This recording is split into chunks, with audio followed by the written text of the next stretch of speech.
Hi guys, welcome to this Facebook Live. We're back again to sum up the markets and give you a summary of what happened in the session today. We're very happy to get in some questions from you to give you perspective on how things shaped up today. The big story today was oil. We had OPEC pretty much play to the script and hike, or rather raise output by 1 million barrels per day.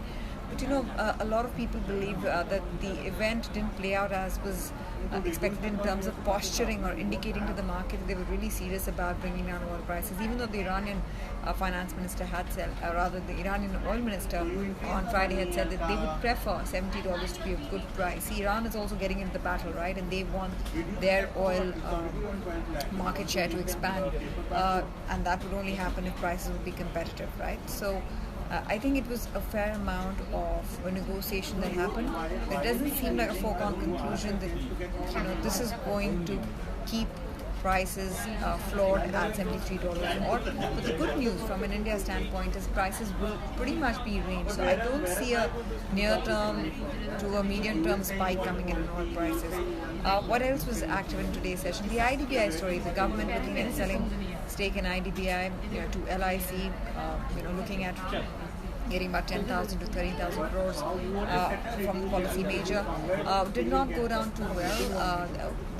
While the stock had initially reacted, this was, by the way, a story that ET now flagged off to the market. So while there was initial enthusiasm, I think the market is a bit wary because this should not lead to a trend in the making where the government sees it as the third option to consolidation or creating a bad bank, which is essentially LIC bailing out the ailing banks in the PSU sector. So I'm going to have to watch out for that. We also had a developing story in KRBL. The stock down 20% in the session. We had the management on the channel to clarify on the news bit, especially the Enforcement Directorate probe into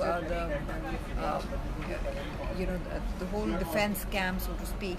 And the management said, look, we have nothing to do with it. Even the company, the dealers of the company rather, Balsaraf is his name, that they've had a probe, but things have not really come out in the open as was expected. So really he believes that there are no skeletons in the closet, and one needs to evaluate KRBL on its own merit. He also said that the transactions and all of all that talk about a loan being taken from Mr. Balsaraf are really not in reality a matter of concern. So he allayed concerns, but I don't think the market bought it because the stock by the end of it was still down about 20%.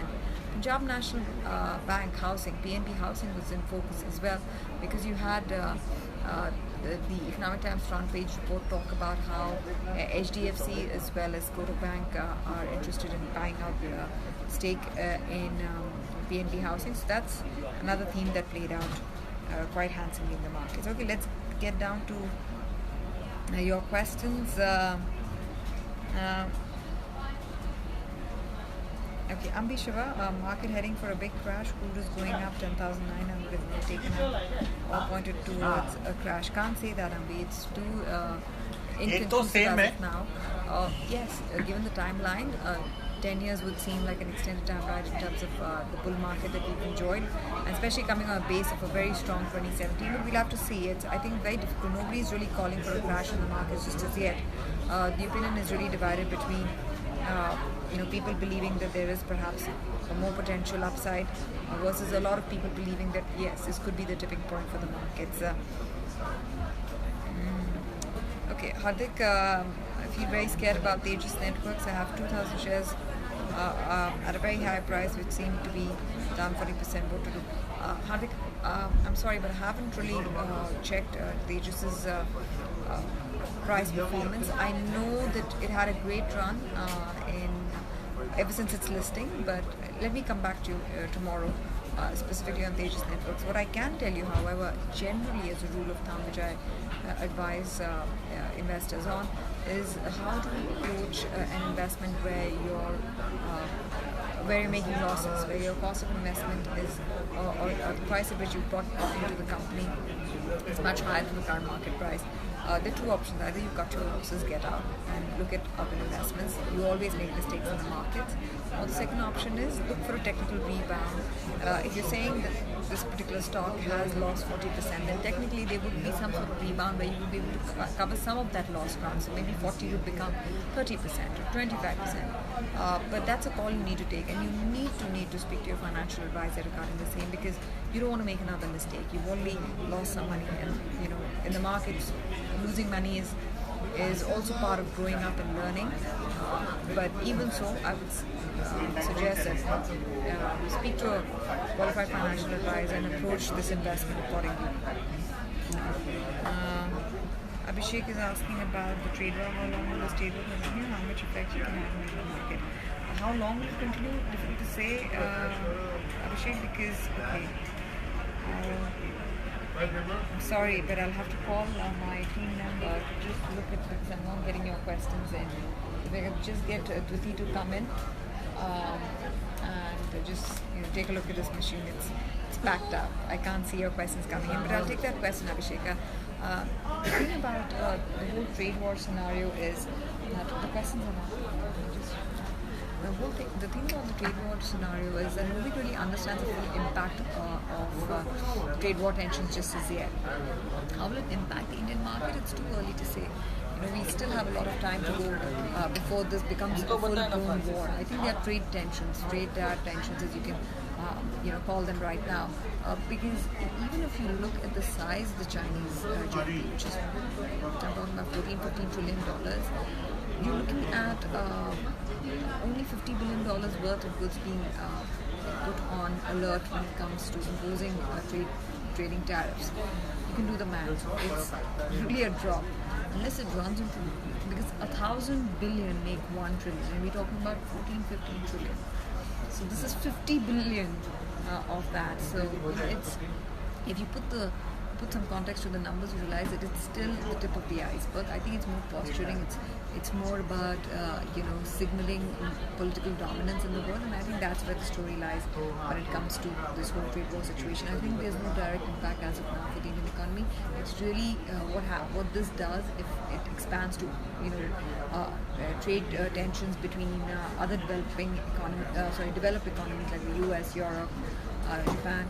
Then you might just see an impact on global growth, and that will be the concerning point for the markets. But I think that's too early to call. So it is a bit of an overhang, but it's not something that will immediately impact the markets. Shahid Iqbal is asking about Ashok Leyland screaming out loud. Is there anything specific you want to ask about Ashok Leyland? Their dispatch numbers have been good. They have been reflective of the kind of recovery we've been seeing in the CV cycle. Earnings profile has been good. They're diversifying. The defense business has been also drawing some interest. So all in all, it's in the right space, because in auto we've already seen a fair amount of traction coming in two-wheelers, passenger vehicles, and CV makers. So if you look at the space as a whole, there's been a lot of activity, and Ashok Leyland is seen as a proxy to the investment cycle picking up, thereby transportation needs going up, for setting up new capacities, for transporting goods and services, manufacturing facilities to the end markets, and you know that the demand is there, and they're making a lot of noise regarding that. So I can't talk about the potential of this business. You can look at it on a 5-year chart or 4-year chart what Ashok Leyland has done. Suffice to say, you can speak to your financial advisor and get a better thought process on whether right now is a good time to invest in Ashok Leyland at these levels. Rajendra, I'm taking this last question. Neeraj is asking on TCS. Actually, I know I should be addressing your questions. Deepak, you're an aviation sector company. Deepak, aviation is closely linked to oil prices. 40% of their cost is ATF. So what's happening with crude will have a bearing on aviation, and also keep a tight, close watch on passenger traffic, because that's another influencing factor. TCS. Tomorrow we have Mr. N. Chandra presenting to the board of Tata Sons his plan for the entire group, TCS included. So It's going to be an important presentation. You need to watch it. You need to get your hands on that presentation if they make it public, that is. We, of course, at TT Now will be tracking it from the word go, and we'll be getting you every bit of the strategy that they have to maneuver the entire group and not just one company, but group companies in the right direction of growth and prosperity, and of course value creation for shareholders. So be mindful of that. Specifically on TCS, we're a $100 billion company. They talked about robust growth projections. The soundbites so far have all been aligned with what the stock has been doing.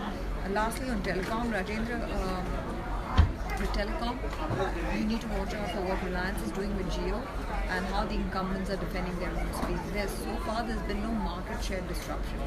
Jio has got 20%, and Airtel has been able to defend its market share at 30%. In fact, has increased it by a few basis points. Idea and this was some reports that we got by a few weeks ago actually, where Idea as well as Vodafone are also able to defend their market share. So all in all, that's something that has not really come at the cost of revenues, but how it translates into profitability, because it's really a pricing game.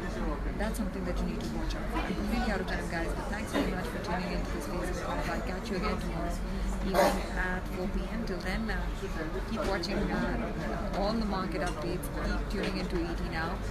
Watch us all day long. We have some exciting shows with good analysis telecast through the day. So that's your appointment. So in the mornings, watch ET Now for the markets, and at 4 p.m. I'll come up and come online and interact with you and interact with you. See you then.